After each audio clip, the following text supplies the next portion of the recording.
Meghalaya Cabinet has approved an amendment making Khasi and Garo languages compulsory in judicial services examinations in Meghalaya.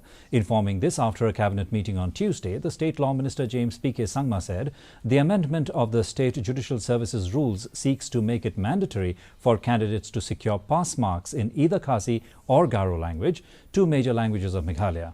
The amendment was approved after a full court meeting of the Meghalaya High Court on May 9th passed a resolution to amend the Judicial Services Rules 2006 and Meghalaya Higher Judicial Service Rules 2015. The subject will be made compulsory, and unless a candidate secures the minimum marks, the candidate's performance in other papers will not be evaluated, he said. He shall stand disqualified and his performance in other papers shall not be evaluated.